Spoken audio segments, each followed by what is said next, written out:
Hoje lançamos o nosso último episódio do ano, Independência ou Morte. É uma grande honra ter chegado até aqui com vocês. Ano passado existiu o sonho de levar para milhões de brasileiros as informações que constantemente nos eram sonegadas.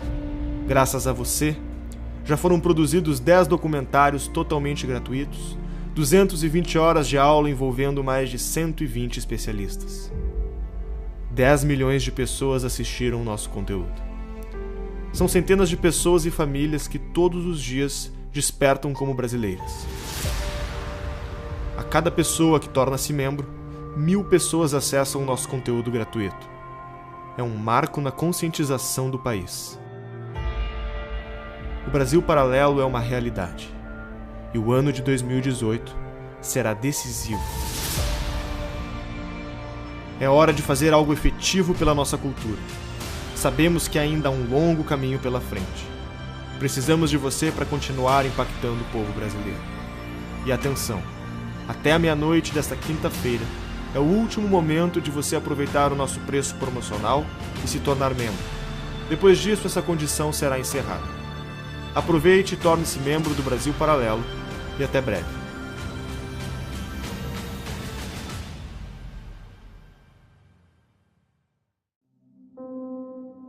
A verdadeira felicidade está na própria casa, entre as alegrias da família. O pequeno Pedro não vislumbrava dessa felicidade. Apesar de ser o filho do futuro rei de Portugal, naquele tempo tudo parecia distante. Odiado pela mãe, estimado pelo pai, mas vivendo sem o convívio de ambos, Pedro acabou por voltar-se para o seu irmão mais novo, Miguel. Seus pais moravam separados e em lugares diferentes. O contato com a família era raro. Pedro e seu irmão moravam num palácio com a avó, que sofria de doenças mentais. Os quartos e salas enormes, móveis antigos, janelas fechadas, a solidão e os gritos da avó ecoavam pelos corredores do extenso casarão. O pouco contato com as pessoas fez com que Pedro e Miguel desenvolvessem uma relação de amor e ódio um pelo outro. Compartilhavam a aparência, as feições e o temperamento impulsivo. Restando apenas Miguel para se relacionar, em meio à solidão e os surtos da avó, entre brigas e brincadeiras com o irmão, crescia o menino. Nos jardins do palácio, Pedro organizava pequenas tropas compostas por seus amigos e enfrentavam as tropas inimigas do irmão, sendo Pedro quase sempre o vencedor da brincadeira. Mal sabiam eles que essas batalhas de faz de conta seriam o prelúdio de uma disputa real.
O Dom Pedro I ele nasce no Palácio de Queluz, na Sala Dom Quixote, 12 de outubro de 1798.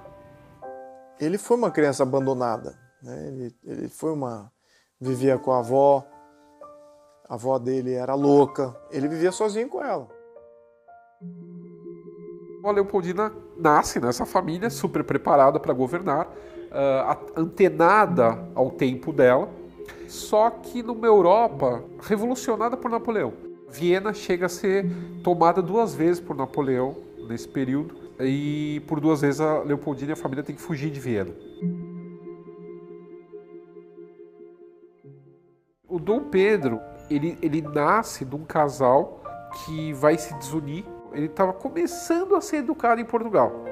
Com essa viagem, do nada, mudar uma corte inteira para a América, essa educação acaba se perdendo. Imagina uma criança que viaja para qualquer outro país aos 9 anos de idade. Ele vai absorver a língua, vai falar fluentemente, vai se sentir natural, né, daquele país, enfim. E foi o que aconteceu com Pedro I. A molecada de São Cristóvão ia para a rua, brincava com ele, então ele teve realmente uma ligação muito forte com o povo no Brasil, com a cidade, né, do Rio de Janeiro. E a Leopoldina, ela, mesmo nessa balbúrdia que foi essa infância dela, com a perda da mãe, depois a perda da madrasta, ela recebe uma educação esmerada, uma educação como era imaginado que uma Habsburgo teria. Uma das disciplinas que os príncipes habsburgos tinham era fazer teatro. Por quê? Porque era a forma como você ia aprender a lidar com o público, que era o seu povo. Por aí você já começava a saber como se portar, como falar, como ser uma figura pública. Além de outras matemática, coisas que na época nem geometria, coisas que na época eram só homens, matérias para homens. Mulher não aprendia isso, mas as mulheres habsburgas aprendiam. Que os outros vão ter que guerrear para conquistar, eles vão conquistar pelo casamento, pelo amor, por Vênus. Então eles começam a criar as melhores princesas na arte de se governar. O casamento dinástico entre 2 famílias é um tratado diplomático. Ponto. A Leopoldina, ela está imersa dentro de uma sociedade que está vivendo o início do romantismo. Chega uma joia para ela, que é um colar de diamantes, com um medalhão onde tem a miniatura do Dom Pedro, a esfinge do Dom Pedro pintada nesse medalhão. Todo mundo na corte fica embasbacado com o tamanho dos diamantes, e ela só está fixada na imagem do príncipe dela, né? Então ela se apaixona pelo moço do retrato. A festa de casamento que ocorre em Viena era chamada de festa brasileira, não era festa portuguesa, porque os austríacos estavam casando, na verdade, com o Brasil, com essa esperança desse império nos trópicos, né? O João VI manda navios portugueses para Livorno para pegar a futura rainha de Portugal, como eles acreditavam, né? E aí é bonitinho ver o encontro dos dois, né? É 2 jovens totalmente tímidos, sabe? Um olhando pro pé um do outro, sabe? Assim, se você... E aí dá uma olhadinha assim de rabo de olho para ver, né, como que é a pessoa que tá... Isso logo quando eles se encontram no navio que trouxe ela. Vestida com um manto de seda branco, bordado de prata e ouro, um fino véu lhe recaía sobre o rosto. No pescoço portava um colar que, apesar da imponência, chamava atenção não pelos brilhantes, mas pelo retrato feito em ouro com o rosto do marido. Foram meses idealizando sua vida com o homem do retrato que agora a abraçava. Em pouco tempo nascia a primeira filha, Maria da Glória. Foi motivo de grande felicidade para o casal. A filha criou um laço de união mais forte entre eles, que se divertiam assistindo de perto seu crescimento. Diferente de outras famílias dinásticas, a coroa portuguesa não proibia que mulheres herdassem o trono. Maria da Glória era a aspirante legítima do pai e da mãe.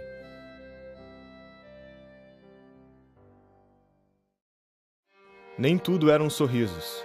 A medicina ainda não avançada na época fez com que a princesa e Dom Pedro viessem a perder um filho bebê e outro ainda em gestação. As mortes prematuras de 2 filhos seria o preâmbulo de um ano conturbado.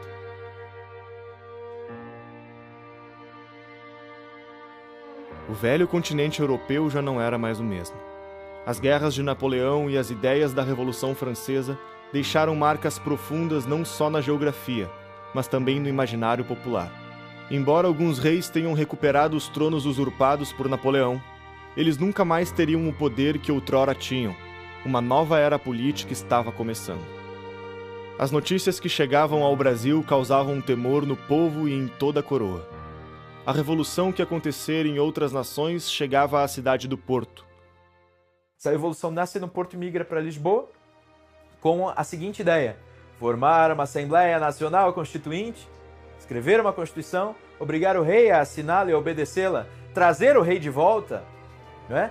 E criar então uma monarquia parlamentar à moda inglesa. Essas cortes tinham um enorme poder em Portugal. A Espanha tinha recentemente feito algo parecido. E a Espanha tinha imitado a França. Então, percebendo, a Assembleia Nacional Constituinte era um dos primeiros movimentos desse tal processo revolucionário. Então, o fato de Portugal abrir uma Assembleia Nacional Constituinte dava tremedeira nos nobres.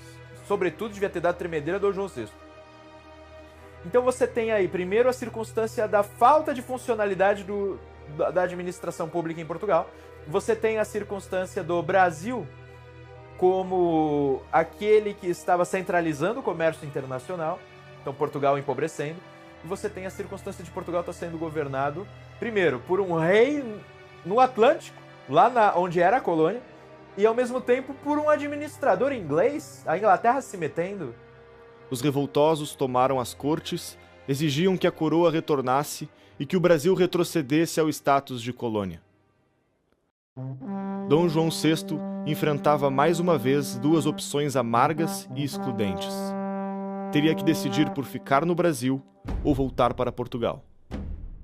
E a Leopoldina desesperada nessa brincadeira toda. Tanto que ela pensa em fretar um navio escondido e fugir para Portugal se o Pedro for mandado para Portugal. Percebendo o impasse da família real, tropas portuguesas que estavam no Brasil exigiram que o rei aceitasse a Constituição que seria imposta.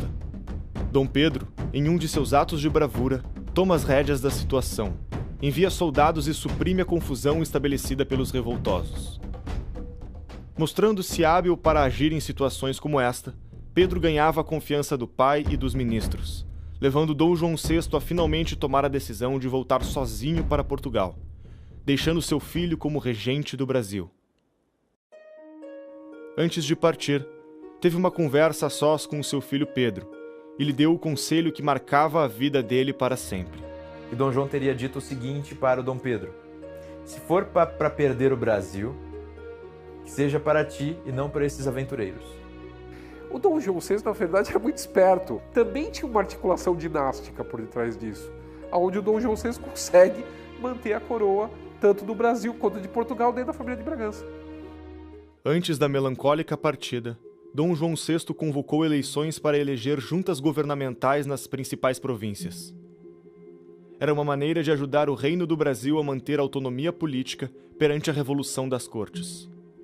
Foi por aclamação que um homem chegava à vice-presidência do governo de São Paulo, José Bonifácio de Andrade Silva. Um brasileiro de formação acadêmica ímpar, fluente em diversas línguas, aquele que viu a Revolução Francesa acontecer diante de seus olhos. Aquele que lutou com arma em punho contra o exército revolucionário francês, agora estava de volta ao Brasil para mudar a história de uma nação para sempre. Enquanto a maioria das juntas governamentais recém-formadas eram seduzidas pela pressão das cortes portuguesas, o governo de São Paulo com José Bonifácio foi o primeiro a reconhecer a autoridade de Dom Pedro como príncipe regente. Tal feito chamou a atenção do príncipe, que escreveu para o seu pai a respeito do homem que reputava ter garantido a tranquilidade da província de São Paulo. Foi no primeiro dia do ano de 1822 que Dom Pedro recebeu o manifesto escrito por Bonifácio e subscrito por toda a junta paulista. Bonifácio alertava na carta que o governo português visava impor um sistema de escravidão ao Brasil, e completou dizendo que os paulistas estavam prontos a derramar a última gota do seu sangue e a sacrificar todas as suas posses para não perder o adorado príncipe. Ele diz: nós estamos vendo que o Brasil, as pessoas estão pegando em armas, estamos tendo problemas, já sabemos o que aconteceu na Revolução. Trouxe a história lá para eles. É de uma janela, você tá entendendo? De uma janela para o público reunido lá embaixo. E ele conta essa história e diz: não é melhor para São Paulo manter, mostrando lealdade ao nosso rei, né? Não tivemos problemas com eles, e nós mesmos temos que nos reorganizar, etc. Ele faz um discurso. Todo mundo aplaude. Dom Pedro viu valor na carta, e comovido pela súplica de um homem que estimava muito mesmo antes de conhecê-lo pessoalmente, mandou publicá-la nos jornais. Após a carta de Bonifácio, houve uma mobilização geral da sociedade civil para que Dom Pedro permanecesse no Brasil. Cartazes eram espalhados pelo Rio de Janeiro, alertando os perigos da Revolução em Portugal. Os ânimos se acirravam, brigas e embates de portugueses e brasileiros eram frequentes. O povo brasileiro havia expressado sua vontade, desobediência às cortes. As cortes queriam que não houvesse mais um Estado centralizado no Brasil, que todas as províncias brasileiras respondessem diretamente para Lisboa e que os tribunais brasileiros fossem fechados. Você imagina, você tem um processo aqui, você tem que mandar esse processo para ser analisado por um juiz em Lisboa que não vai ter a menor ideia do que está acontecendo direito naquele lugar. E o povo que ia se livrar desses caras. Os brasileiros não estão mais suportando os portugueses nesse momento. E os portugueses não suportavam mais os brasileiros. Havia quebra-quebra na rua. Então você tem aí gerado todo um conflito entre brasileiros e portugueses. Choviam pedidos dos mais diversos lugares. Abaixo-assinados de diferentes estados insistiam para que o príncipe regente permanecesse. Resguardado pelo apoio político de Bonifácio, em alinhado com a vontade dos brasileiros, apenas a aprovação de uma pessoa ainda faltava para Dom Pedro. A Leopoldina já estava com a visão muito mais adiante. Ela via que se cumprisse o que as cortes queriam, de eles pegarem o próximo navio e voltarem para Portugal, as coisas aqui no Brasil iam desandar de tal forma que provavelmente isso tudo teria virado a mesma coisa que virou as colônias espanholas na América. As províncias teriam cada uma feito a própria independência e virado países dependentes totalmente dos exércitos, totalmente militarizado e uma brigando com a outra o tempo todo. Então isso tudo não servia mais para o Brasil, que já estava sentindo esse gosto de ser um Estado administrativamente independente desde a época do Dom João. Então, e ela vendo isso, ela já começa essa articulação para não sair daqui. Tanto José Bonifácio quanto Leopoldina desejavam a permanência de Pedro no Brasil. Ambos acreditavam que, se caso o príncipe voltasse para Lisboa, o país não seria capaz de resistir ao furor revolucionário. O extenso território não suportaria a vacância do governo central em 1822. O Brasil ainda era suscetível a movimentos rebeldes e independentistas, que mergulhariam o reino em um caos político e social, assim como aconteceu nos territórios vizinhos da América Espanhola.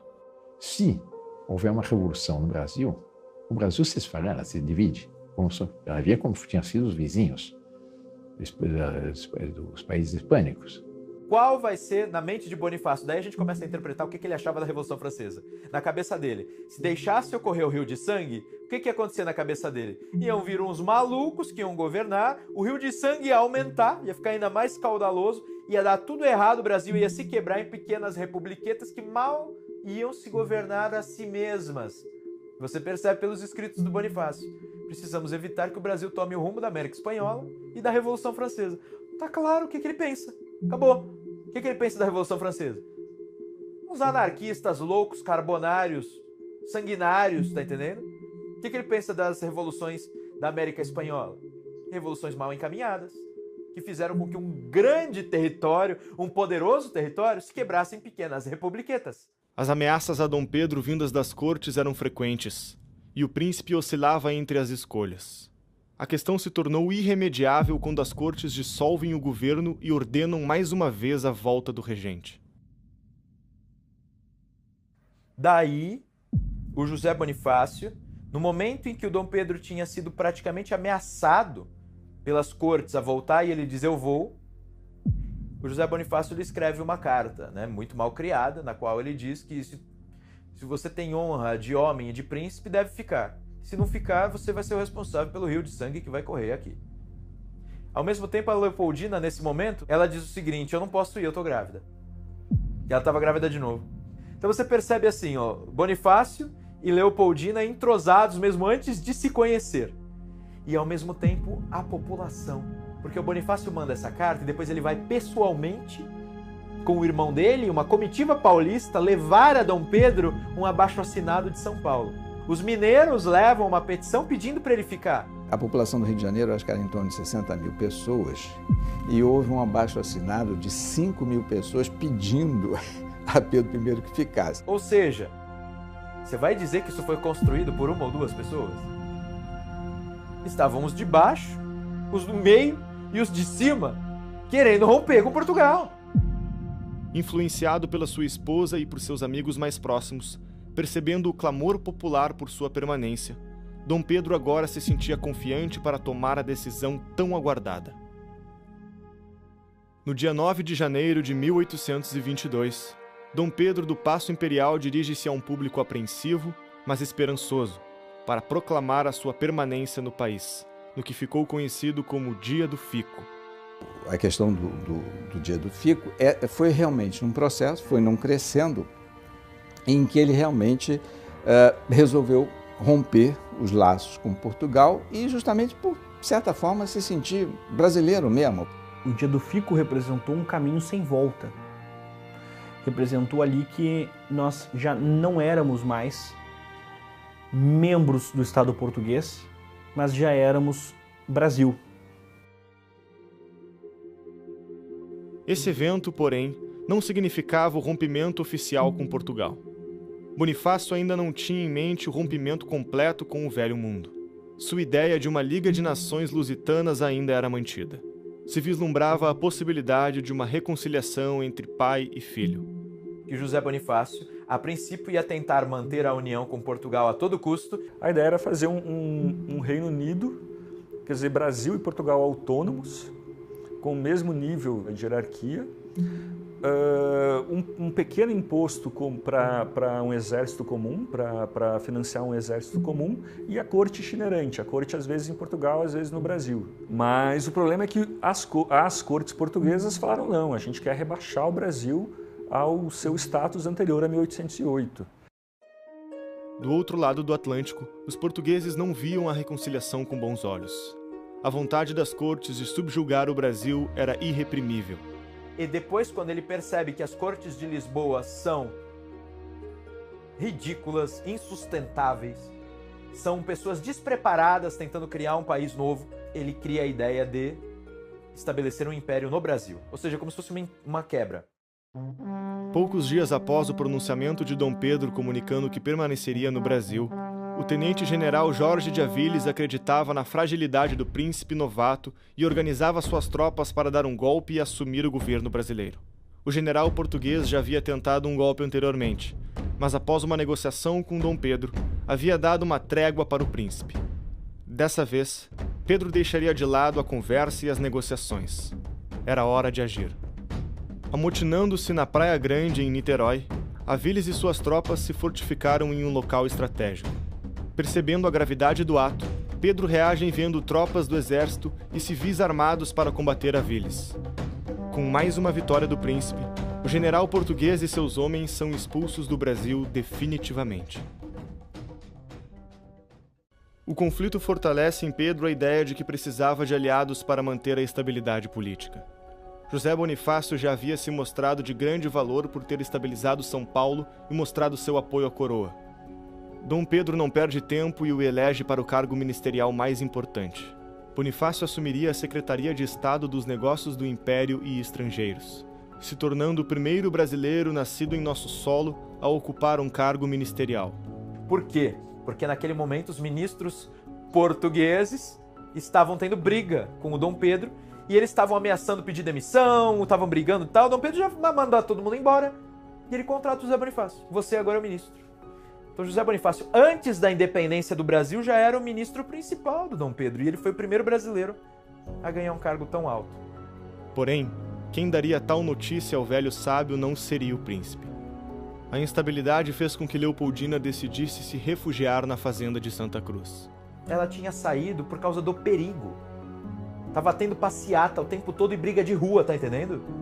Apesar de Leopoldina e Bonifácio compartilharem os mesmos ideais, eles ainda não se conheciam pessoalmente. Vocês sabem como é que ele encontra Leopoldina pela primeira vez? Ele tá indo levar as assinaturas dos paulistas para o Dom Pedro e ela estava instalada numa fazenda distante da capital. Quando ela vai ao encontro deles, ela os saúda e ao mesmo tempo ela percebe que o José Bonifácio está ali, ela já tinha ouvido falar nele, afinal ele tinha mandado a carta do Fico antecipadamente. E ela o cumprimenta e ele começa a falar, e eles começam a conversar em francês, pelo que consta. talvez ela tenha começado a falar com ele em francês. Por quê? Porque ela sabia que ele passou um tempão na França. E depois eles mudam para alemão, porque provavelmente ele passou para o alemão percebendo o seguinte, não precisa ser em francês, pode ser em alemão. E ela teria ficado felicíssima de conversar com ele em alemão, quando eles se encontram com uma princesa culta, que está percebendo o que Portugal está fazendo, vai saudá-los a cavalo grávida. E faz questão de dizer para eles, eu tô com vocês, acredito no que vocês acreditam. Então assim, eles ficam encantados com ela. A princesa causou comoção ao relatar o que pensava dos acontecimentos recentes e pela maneira carinhosa que falava. Arrancou lágrimas de Bonifácio e de sua comitiva. Foi nesse encontro que Leopoldina informou que o seu marido havia escolhido Bonifácio como seu mais novo ministro e que receberia a informação assim que encontrasse Pedro no Rio de Janeiro. Ele nega a princípio. Ele diz que não quer. É preciso que o Dom Pedro encha a paciência dele, que a Leopoldina peça a ele. Aí ele aceita o cara.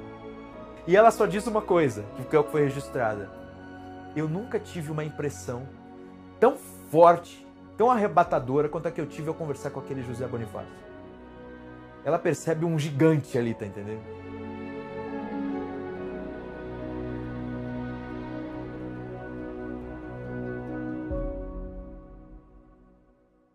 Com a situação aparentemente mais tranquila no Rio de Janeiro, Leopoldina resolve voltar da fazenda para o Palácio de São Cristóvão, no Rio de Janeiro.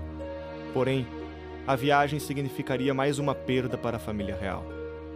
A vida na fazenda não era a mesma da capital do Império. As condições precárias da viagem e o calor escaldante mataram o ainda bebê, Dom João Carlos. Em cartas enviadas para seus pais, Leopoldina e Pedro culpariam os revoltosos portugueses pela morte do filho, dizendo que se não houvesse tanto tumulto e brigas, não haveria motivos para a viagem. As notícias da capital do Império demoraram para percorrer o extenso território brasileiro. Apesar da aclamação dos cariocas, o príncipe regente não sabia se receberia o apoio do resto do país para sua permanência no Brasil. Agora ministro, Bonifácio recomendou ao príncipe fortalecer os laços com a província e buscar apoio para sua causa. Ou seja, o projeto do José Bonifácio de manter Dom Pedro aqui para criar para manter o Império do Brasil como sucessor do tal Império Português é o que está prosperando. Rio de Janeiro havia se declarado fiel ao príncipe e às suas decisões. Dom Pedro e sua comitiva partem então para Minas Gerais. Em Minas estava tendo um problema ali, porque existiam os fiéis, os leais a Lisboa, mas ele foi até lá, conquistou o povo, porque ele fazia de tudo, discursava nas sociedades secretas, bebia com o povão, visitava as mulheres, pegava as mulheres dos nobres, enfim, ele corrompia a estrutura portuguesa que já havia e colocava todo mundo do lado dele. Foi um grande sucesso, ele foi aclamado, jogado pra cima, era um molecão, né? Imagina, 24 anos, tu é o príncipe, andando por lá, o cara foi ver de tudo. Antes de seguir em viagem, Dom Pedro deveria nomear um substituto para ocupar a regência. Então decretou que sua esposa, a princesa Leopoldina, governaria em seu lugar. Era a primeira vez na história que uma mulher comandava o país. A rigor, né? A primeira chefe de Estado do Brasil foi a Leopoldina, mulher dele. É uma coisa que vale a pena a gente relembrar, porque também está meio no baú das coisas esquecidas. Em meados de agosto de 1822, seguiu para São Paulo, onde parte da junta governamental decidiu apoiar as decisões que vinham das cortes portuguesas. Em São Paulo, eles tiveram um problema, expulsam o irmão de José Bonifácio do governo provisório, porque ele tinha assumido o governo da província. O irmão de José Bonifácio era carrasco nas contas públicas. E ele pegou alguns desvios de verbas públicas. E ele denunciou e mandou os caras, né, serem perseguidos. E aí fizeram todo um movimento contra ele e o retiraram do cargo. Só que, enfim, ele era o irmão do ministro do reino e do estrangeiro, certo? Do ministro ligado a Dom Pedro. Sabe o que acontece? O Dom Pedro demite todo mundo da província de São Paulo e, ao mesmo tempo, chama o irmão do José Bonifácio para integrar o governo central. E o irmão do José Bonifácio se transforma numa espécie de ministro da Fazenda da época. Então você tem dois dos Andradas fazendo parte do governo. Era necessário fazer o mesmo que havia sido feito na província mineira, garantir a paz e a soberania do Brasil. Dom Pedro ganhava apoio da população rural e fazendeiros saudavam o príncipe e sua comitiva por onde estes passavam. No mesmo mês, chegaram ao Brasil as mais novas reivindicações das Cortes de Lisboa. Elas rebaixaram o príncipe Dom Pedro a mero delegado temporário. Os novos representantes do governo brasileiro seriam eleitos em Lisboa, que não aceitariam mais as leis definidas pelo governo brasileiro e puniriam todos que desobedecessem suas ordens. E quando se chega a essas notícias, a Leopoldina o que faz? Ela chama para uma sessão do Conselho de Estado, onde todas essas pessoas se reúnem e aí se delibera que é melhor aconselhar o príncipe pela separação do Brasil. Então, quer dizer, ela está à frente de tudo isso, né? E assim, se ela já não tivesse alinhada politicamente com o Dom Pedro, ela nunca que ia presidir um Conselho de Estado que dirigisse para esse caminho se ela não tivesse alinhada com o Dom Pedro. E ela sabia articular entre o Conselho de Estado e o próprio marido, que era Pedro I. Então ela era uma mulher muito sagaz.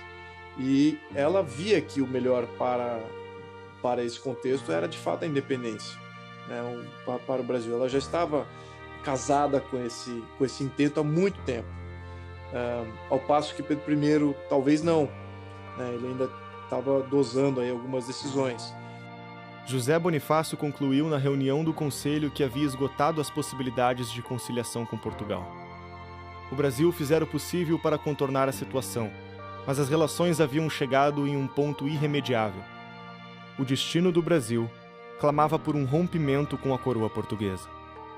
Em seguida, enviou um mensageiro para entregar a Pedro a carta que informava sobre a decisão arquitetada por Bonifácio e Leopoldina no Conselho. Quem assinou a ata da reunião do Conselho de Estado que decidiu a independência foi Dona Leopoldina. E Dom Pedro apenas recebeu a confirmação, que ratificou o ato de sua esposa. E ele recebe cartas, né?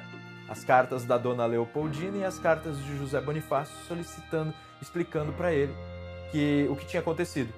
Então a Leopoldina diz para ele, olha, parece-me que é o momento, eles não estão para conversa, tá chegando aqui homens, estão chegando muitos homens, eles querem te levar à força, etc, etc.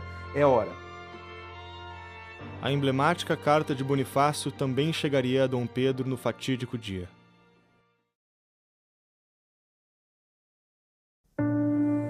Senhor, as cortes ordenaram a minha prisão por obediência a Vossa Alteza. E no seu ódio imenso de perseguição, atingiram também aquele que preza em o servir com lealdade e a dedicação do mais fiel amigo e súdito. O momento não comporta mais delongas ou condescendências. A revolução já está preparada para o dia de sua partida.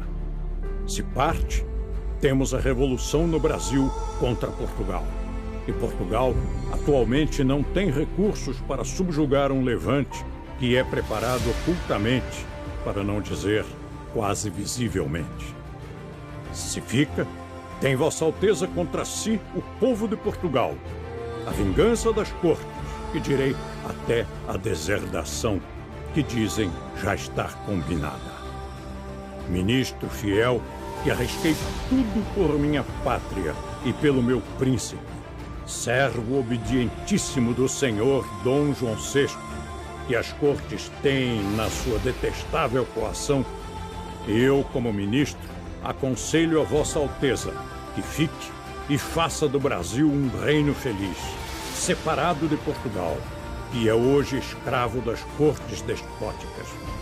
Senhor, ninguém mais que sua esposa deseja a sua felicidade. E ela lhe diz, em carta que com esta será entregue, que Vossa Alteza deve ficar e fazer a felicidade do povo brasileiro, que o deseja como seu soberano, sem ligações e obediências às despóticas cortes portuguesas que querem a escravidão do Brasil e a humilhação do seu adorado príncipe regente. Fique, é o que todos pedem ao magnânimo príncipe que é Vossa Alteza, para o orgulho e felicidade do Brasil.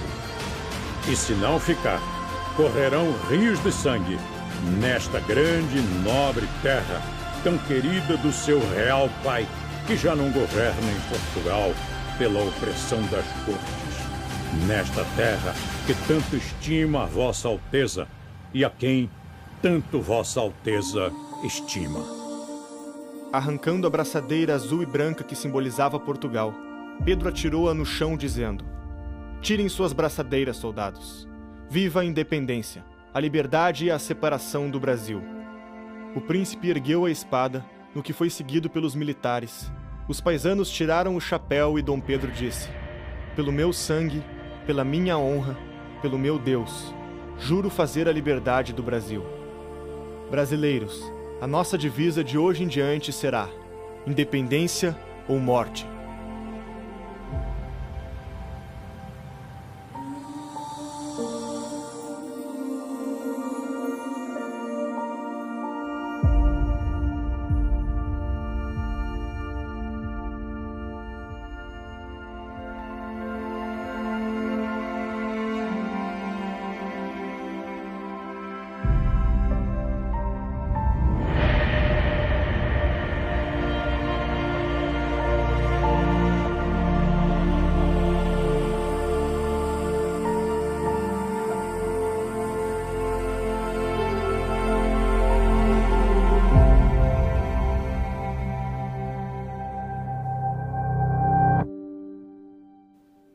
E ao invés de deixar com que o Brasil se desmantelasse como pequenas províncias lideradas por caudilhos, Dom Pedro I consegue, a partir de sua força simbólica, escorado ele por grandes políticos, manter o Brasil com a continentalidade que tem.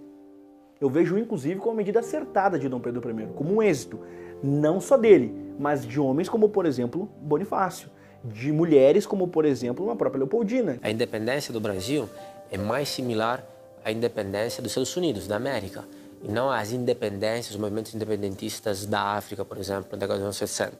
Ou seja, não foi o invasor que invadiu, conquistou os brasileiros e aí eles se revoltaram contra o invasor. Os portugueses que conquistaram vieram para cá, aí alguns deles se revoltaram contra a Madre-Pátria.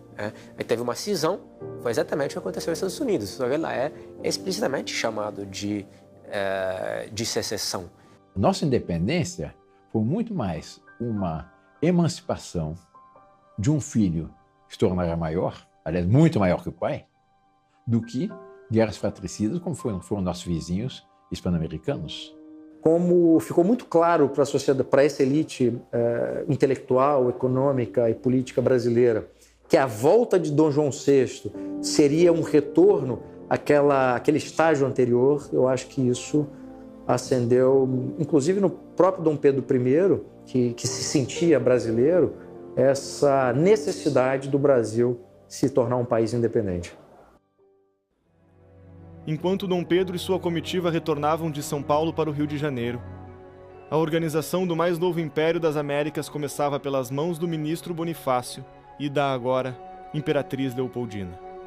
Ela, junto com Bonifácio e o artista francês Jean-Baptiste Debré, idealizaram e desenharam o que seria a bandeira do Império do Brasil. A bandeira uniria o verde da família Bragança e o amarelo da família Habsburgo.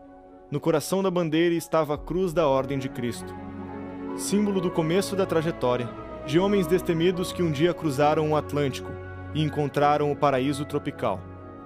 Aqueles que primeiro chegaram aqui não poderiam imaginar o destino que a cruz trazida por eles teria, e agora lá estava ela. Após séculos de histórias de batalhas, presente na bandeira hasteada por um povo finalmente independente.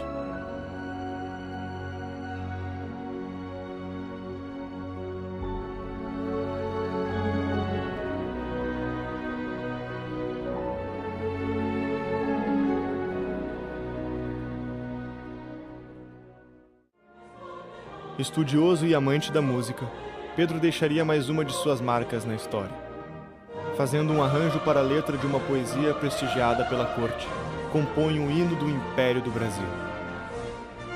No dia em que Dom Pedro completara 24 anos, o povo saiu às ruas do Rio de Janeiro para aclamar o seu imperador. Uma exuberante passeata seguida de uma grande festa eclodiram na cidade. Poucos meses depois, a cerimônia de coroação aconteceria na Capela Imperial. Vestido de tons de verde e amarelo, o imperador recebia sua coroa. Por graça de Deus e unânime aclamação dos povos, Sua Majestade Imperial Dom Pedro I, imperador constitucional e defensor perpétuo do Brasil. Por que resolveram aclamar o Pedro I? Essa é a questão. E é aí que eu vou resgatar um princípio de ciência política que a gente desobedece como país sistematicamente.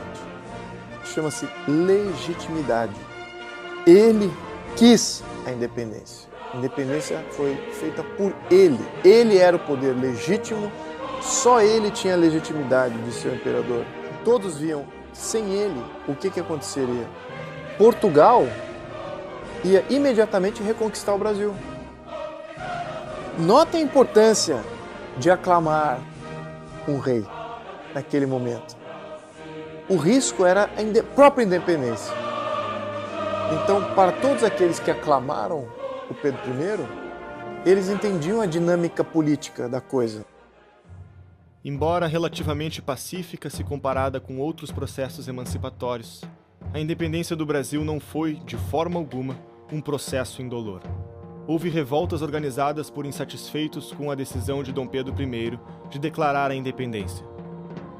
Teve batalhas de independência. Então, houve batalhas para assegurar o território nacional. Tem portugueses espalhados pelo território nacional. E muitas dessas se rebelaram imediatamente contra o intento da independência. Então, houve muita revolta muito conflito com isso. E houve uma guerra tremenda na Bahia. Você sabe que teve até heroísmo, né? Maria Quitéria foi uma mulher heróica, padres pegando em armas, lutando por aquilo. Dom Pedro e José Bonifácio tiveram de rapidamente comprar armamentos e organizar tropas nacionais. A Marinha Brasileira, na altura da independência, contava com poucos navios, grande parte oriundos da vinda da família real em 1808 e em péssimo estado de conservação. Os marinheiros disponíveis, em sua maioria, eram portugueses. Seria preciso contratar mercenários estrangeiros. Era imprescindível para a independência que a Marinha Brasileira fosse capaz de afastar a frota portuguesa, que bloqueava os portos do norte do país e impedia a comunicação entre as províncias. E aí o José Bonifácio organiza, né? Ele pega um ex-general do Napoleão, o Labatut, e coloca para comandar as forças por terra e chama também um grande batalhador dos mares, um pirata, que é o Cochrane, e nomeia para vencer, para fazer as lutas por mar. E ele deu prioridade às lutas por mar porque ele disse que se a gente vencer as lutas do mar e impedir que os soldados cheguem, a gente não deixa as cidades serem devastadas e não deixa a população sofrer com a guerra. Então foi muito inteligente, ele falou, priorize a guerra do mar. Daí que ele é considerado um homem tão importante para a Marinha do Brasil, os fundadores da Marinha do Brasil. Então aí ele equipa demais a Marinha era a prioridade, mas vence as batalhas em terra também. Então foi sobretudo na Bahia, na região de hoje a gente tem Piauí e Maranhão, que teve a maior parte das lutas. As batalhas de Genipapó, de Pirajá, de Itaparica e o cerco de Montevidéu são alguns dos diversos confrontos sangrentos entre patriotas e portugueses, que jamais devem ser esquecidos. Porque o Brasil só encerrou o processo em 25, com aquele general Madeira, lá na Bahia, que pouca gente sabe que morreram ali, quase 5 mil pessoas. Considerando que o Brasil naquela época tinha 4 milhões de pessoas, pouco menos de 4 milhões de pessoas, é um número bem expressivo. É bastante gente. A independência brasileira foi forjada com o sangue desses guerreiros. O sonho de José Bonifácio parecia estar finalmente alcançado. A preservação da unidade do território nacional estava garantida. Os problemas agora se dariam internamente. A organização do governo não seria uma tarefa fácil. Interesses escusos dariam as cartas nesse momento e acabariam por colocar Bonifácio e Dom Pedro um contra o outro.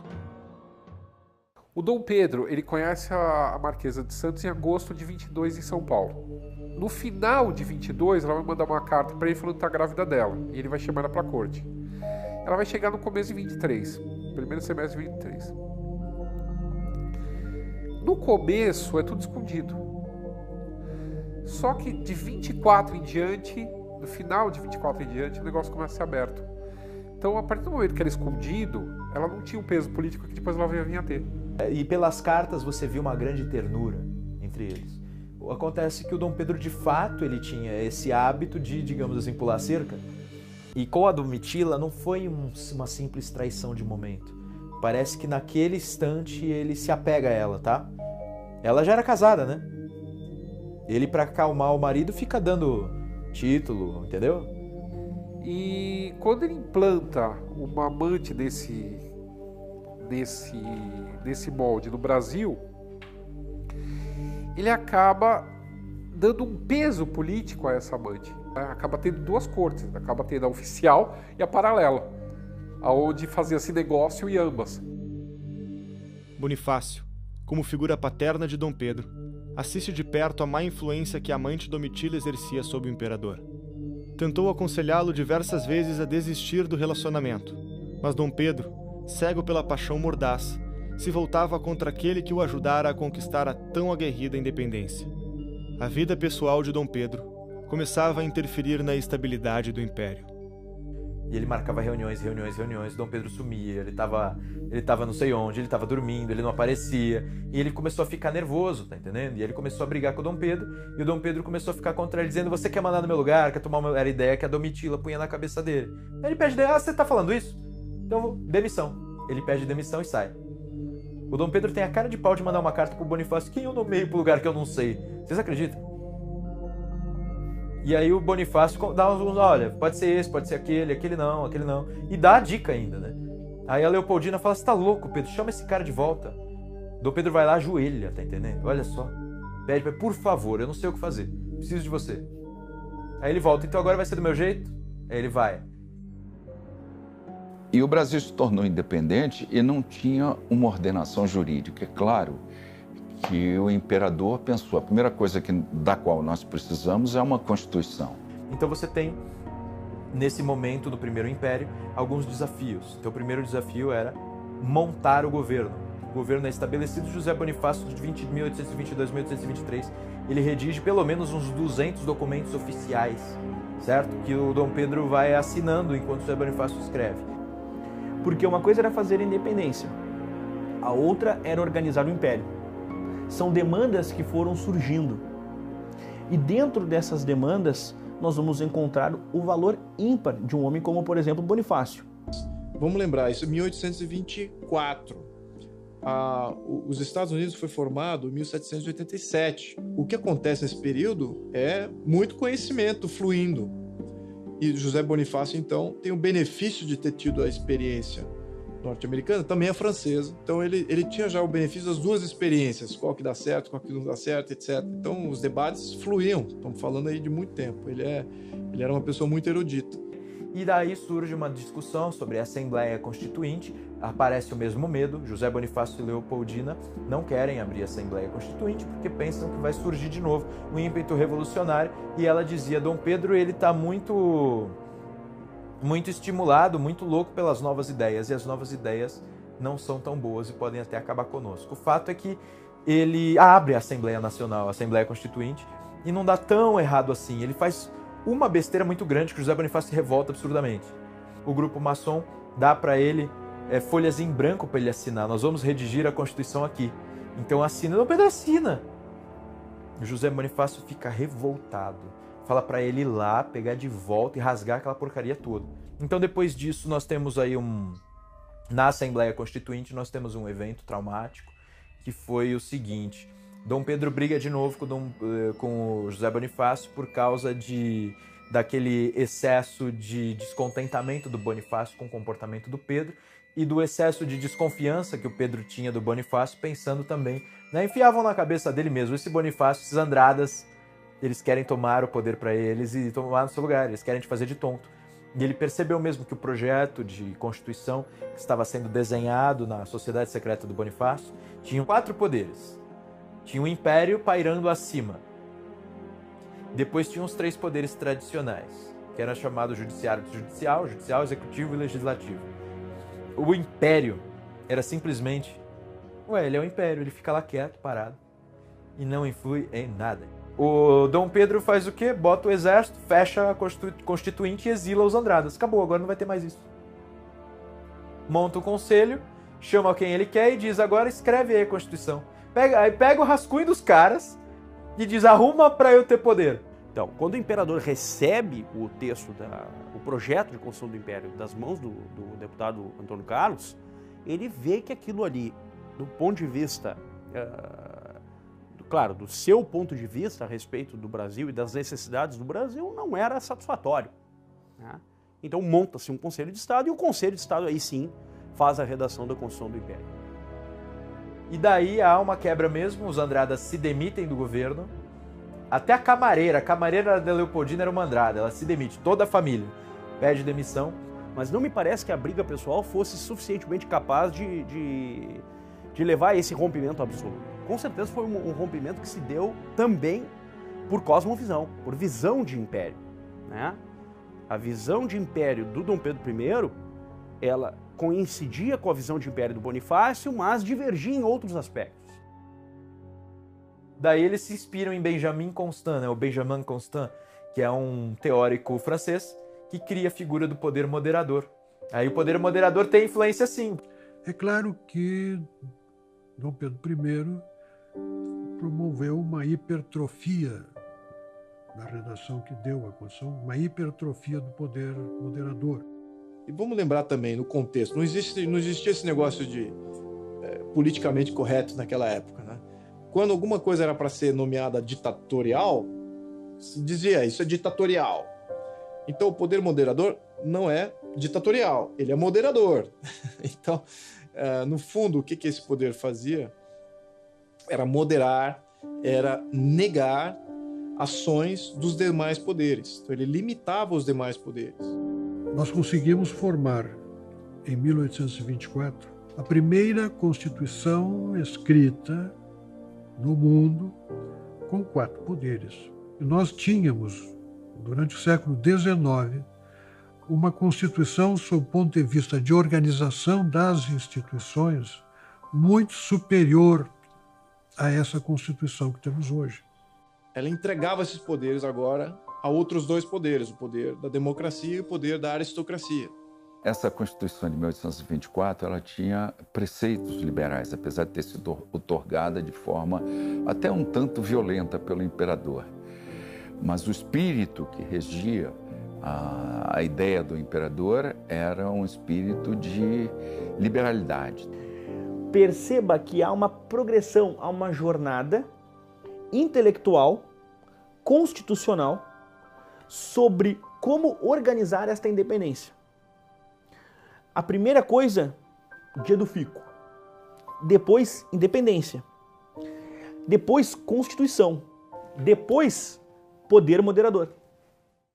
Não satisfeito em ter vencido a guerra constitucional contra o grupo de Bonifácio, Dom Pedro tomaria mais uma atitude. Desprezaria a amizade que nutriu com o patriarca da independência. Uma vez grandes companheiros, tanto estimados um pelo outro, agora se comportavam como inimigos. Vocês sabem que nesse meio tempo ele nomeia a Domitila como Marquesa de Santos. José Bonifácio diz, né, esse moleque desgraçado deu título dela de Marquesa de Santos para nos humilhar. Ela pega a pátria dos Andradas, que ele chamava de Santos, e dá o título para aquela... Não preciso dizer, né? Ele usa uma palavra horrorosa. E ele ainda sugere qual será o brasão dela, né?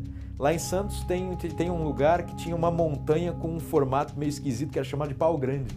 Ele diz o brasão dela tem que ser o pau grande. Então assim, o José Bonifácio fala isso, né? Deixa claro que ele não tem o menor respeito pela Domitila. Mas ela é nomeada Marquesa de Santos quase que numa provocação. Ela não era de Santos, né? A perda da amizade de Bonifácio não seria a única perda para Dom Pedro. Forçada a conviver com o amante do esposo na própria casa, Leopoldina sofreu calada em troca da estabilidade do império. Lembrando de tudo que aprendeu com sua família, manteve-se consciente de suas responsabilidades como imperatriz. Leopoldina resolve se fechar e amargurar em silêncio o desprezo do marido. O resultado seria uma profunda depressão e debilitação de sua saúde. Ela começa a passar mal no início de novembro de 1826. É chamado o médico que vai acompanhar ela o tempo todo. Ela escreve para o pai, pedindo para ele rezar por ela, e pela criança que ela está esperando. Está tendo uma guerra na Cisplatina, né, que hoje é o Uruguai. Eles estão querendo independência e o Dom Pedro está com tropas e com uma esquadra para levar reforços para a Cisplatina. Ele vai atrasar essa partida até dia 23, quando ela tem uma melhora. Quando eles se despediram, o Dom Pedro e a Leopoldina, ela teria dado uma aliança para ele, que eram 2 anéis que se juntavam. E aí um estava escrito Leopoldina e outro estava escrito Pedro. E ela falava que os 2 que tiveram desunidos na vida se pudessem se unir na eternidade, uma coisa assim. E que ela sabia que quando ele voltava, ela não ia mais estar viva. Dia 29 à tarde, ela tem uma piora de novo e ela não sai mais da cama. Os médicos até então estavam achando que o problema era a gravidez. E ela tem um aborto no dia 2. Quando ela tem esse aborto, eles ficam apreensivos, porque a criança que ela aborta, que está com quase 4 meses, o feto estava intacto. Era o corpo dela, já por causa da doença, expelindo a criança. Já era um processo de morte. E aí ela falece em 11 de dezembro de 1826, às 10h15 da manhã, ela morre. Para que você tenha uma ideia, todas as catedrais do país tinham um monumento a ela, como se ela tivesse sido sepultada em cada uma delas. Ela era uma pessoa, assim, como ser humano, formidável, né? Era extremamente caridosa com todos. Foi a primeira mulher a assumir o poder supremo desse país. Ela foi a primeira pessoa, antes até do próprio Dom Pedro, a perceber, né, que o Brasil ele teria que ser um país livre. Ela, Leopoldina, vai ter conseguido ser amiga de Dom Pedro I, atestado de grandeza, de virtude. Ou seja, ela vai ter superado certas coisas. E certas coisas bem pesadas, bem drásticas. Como, por exemplo, o próprio convívio forçado com a Marquesa de Santos. Eu pude ver que eles eram muito mais do que simples iconografias, né, de museus, de livros. Eles eram seres humanos como nós, eles tiveram uma vida como nós temos hoje a nós.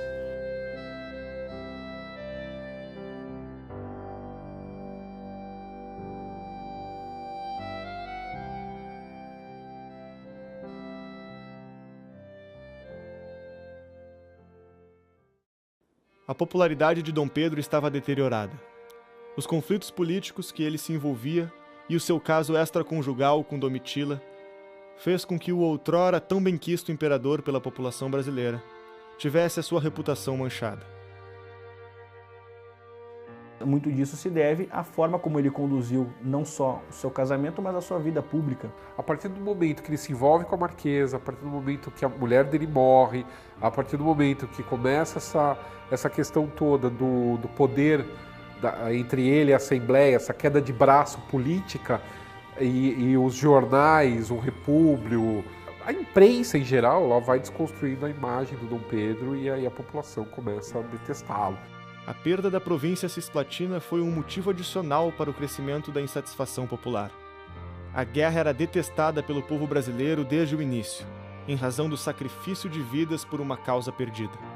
E acaba que ninguém ganha, né? Tem mortes de todos os lados, a guerra é horrível. Você sabe que o Brasil ganha tudo no mar e a Argentina ganha tudo em terra e não consegue ter resultado.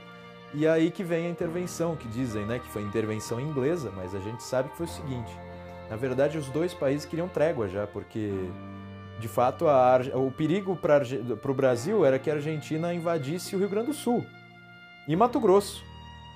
E o perigo para a Argentina era o seguinte, que o Brasil tomasse toda a saída ali do mar. Então, assim, não era interessante para nenhum dos dois. Então, a ideia é que eles fizeram uma trégua aí, e aí que inventaram. Então, não é nem Brasil e nem Argentina, é Uruguai. Porque tem aquele rio ali que é Uruguai e acabou. O menino que cresceu sozinho no Palácio de Queluz se encontrava mais uma vez na mesma situação. Após a morte da esposa, Pedro percebeu o quanto havia a tratado de maneira desumana. Leopoldina era querida pelo povo. Sua popularidade se estendia a todas as classes. Amava seu marido incondicionalmente, apesar de todas as decepções vividas. A saudade da esposa era motivo de grande aflição para Dom Pedro. Sua amante não conseguia fazê-lo superar os sentimentos que guardava. Um dia, Domitila encontrou Pedro abraçado em um retrato da falecida esposa. Chorando, Pedro dizia que havia visto o espírito infeliz de Leopoldina e esbravejou: "Larga-me, sei que levo vida indigna de um soberano. O pensamento da imperatriz não me deixa." Após muitas insistências de Pedro, Domitila deixa o palácio definitivamente. Percebendo todos os seus erros e como havia se tornado um homem que detestava, Pedro resolveu se tornar independente de suas velhas atitudes, começando por um novo casamento. Seus desvios amorosos repercutiram na Europa. Ao enviar emissário para o velho continente a fim de encontrar uma nova esposa, Pedro se frustrou ao receber notícias recusando seu pedido devido à sua má reputação.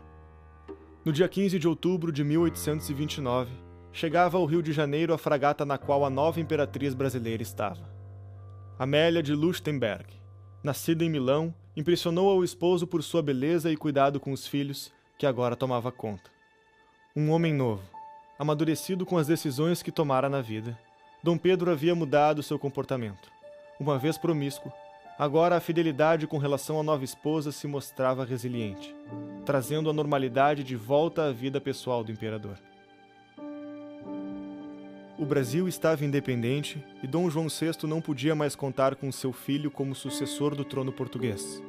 Dom João falece por causas misteriosas, restando a Pedro abdicar do trono em favor de sua filha mais velha, que estava a caminho de Portugal. Mas o irmão de Pedro, Miguel, tinha outros planos para o governo português. Acaba não dando nada disso certo. O Dom Miguel dá um golpe de Estado em Portugal. Essa filha que estava indo, a Maria II, que estava indo para Portugal, acaba sendo desviada para a Inglaterra e da Inglaterra volta para o Brasil. Quando ela volta para o Brasil, vem um monte de português junto. Tudo exilado pelo golpe de Estado do Dom Miguel. Aí começa a ter duas cortes no Rio de Janeiro. A corte brasileira e a corte da rainha, a Maria II, com todos esses portugueses em volta. O povo do Rio de Janeiro começa a achar que vai virar de novo colônia de Portugal o negócio.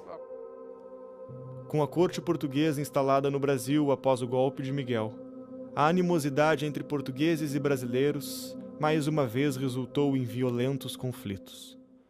No Rio de Janeiro, faziam festividades para homenagear Dom Pedro, quando brasileiros atacaram os portugueses, quebrando vidraças e luminárias.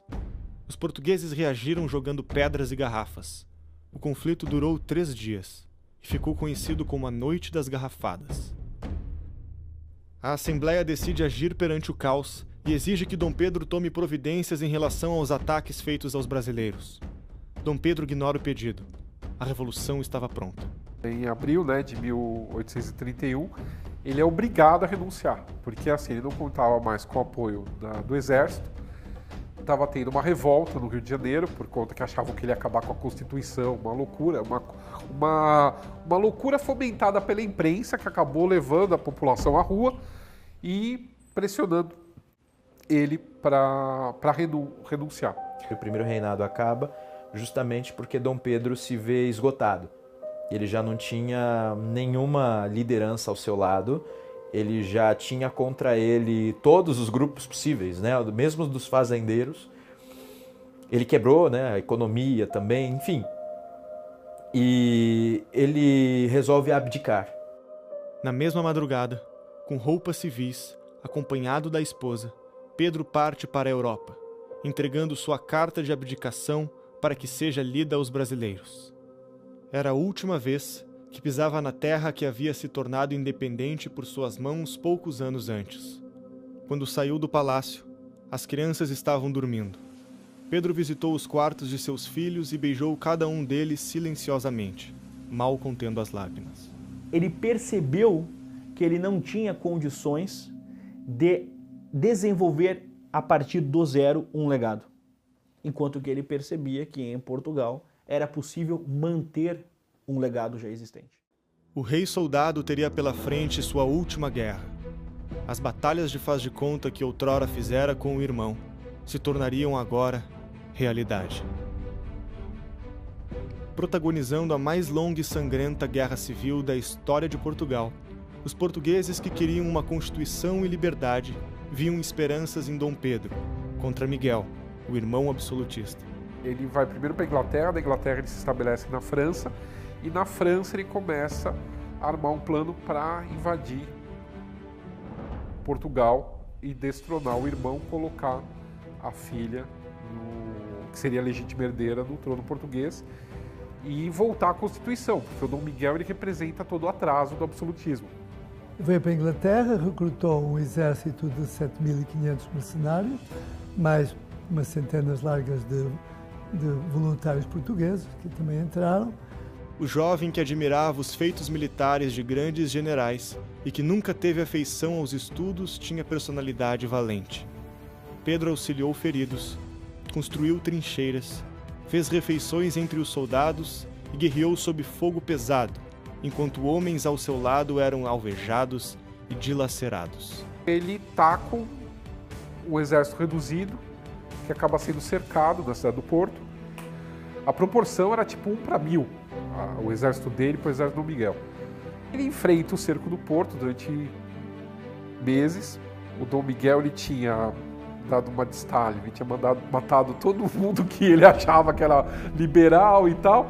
E quando, assim como Hitler, quando invadiu a Rússia, quase todos os melhores generais tinham sido mortos pelo Stalin, aconteceu uma coisa semelhante em Portugal, com referência a Dom Miguel. Dom Miguel não tinha muito militar bom do lado dele, nem diplomata, porque esses estavam todos do lado do Dom Pedro. Então o Dom Pedro, com um jogo de cintura, uma certa estratégia, ele consegue pequenas vitórias e acaba tomando Lisboa. Conquistou o país, depois de uma guerra civil que durou 2 anos, e quando ganhou, exilou o irmão. Foi e derrotou o Dom Miguel, organizou um exército, combateu, fez tudo. No mesmo ano em que assinou a rendição do irmão, a guerra cobraria o seu preço. Anos de batalhas incansáveis, pouco repouso, alimentação escassa, combinados com a tuberculose que infestava seu corpo, marcariam o fim da trajetória do homem que tornou o Brasil independente. Pedro voltou ao lugar que havia nascido, o Palácio de Queluz. As brincadeiras com o irmão e os gritos da avó agora davam vez ao agonizante leito de morte. Realizou pequenos encontros onde tomou suas últimas decisões. Deu conselhos e prestou homenagens a todos que julgava merecedores. Depois, decretou junto com deputados a maioridade de sua filha Dona Maria II, a tornando a rainha de Portugal. Por fim, pediu a ela que fosse enterrado sem requintes, em um caixão de madeira, como um simples soldado. Antes disso, houve mais um ato importante que completaria sua redenção. Dom Pedro I é uma figura ímpar. Ímpar. Não só para a história do Brasil, mas também para a história do mundo, já que dentro de nossa peculiaridade, ou de nossas peculiaridades históricas, quem proclama a nossa independência é o mesmo herdeiro da colônia. Como Dom Pedro I vai ter amadurecido de seu primeiro casamento ao seu segundo casamento. Pouca gente sabe, mas ele vai ter uma morte precoce, uma infância precoce, uma adolescência e uma fase adulta absolutamente precoce.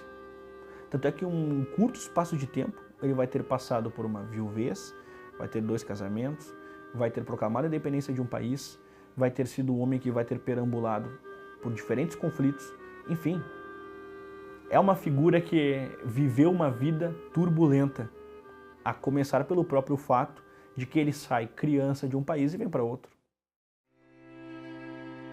Bonifácio, exilado, estava vivendo isolado na França em condições muito precárias, pois o pequeno auxílio que o governo havia lhe prometido nem sempre era honrado. A última coisa que lhe havia sobrado era a companhia de sua querida esposa Narcisa Emília, que acompanhava o marido há quase 40 anos, em sua conturbada e memorável vida política. Em 1829, o casal recebeu permissão para sair do exílio e voltar ao Brasil. Era a esperança de uma nova fase na vida dos dois. De forma inesperada, restando apenas 2 dias para chegarem no Rio de Janeiro, Narcisa faleceu subitamente no navio. Os tempos eram difíceis para Bonifácio. A solidão e a tristeza assolavam o final de sua vida. para quem viveu uma vida intensa como a dele, marcada por grandes sacrifícios e vitórias, esse não era o final premeditado. Pedro conhecia a dificuldade de ser imperador e acreditava que seu filho precisaria estar imbuído de valores que seriam os alicerces para se governar: honra, patriotismo e saber. Era preciso que a antiga profecia, em que o filho transcende o pai, fosse concretizada, e só havia um homem em que Dom Pedro poderia confiar o seu filho.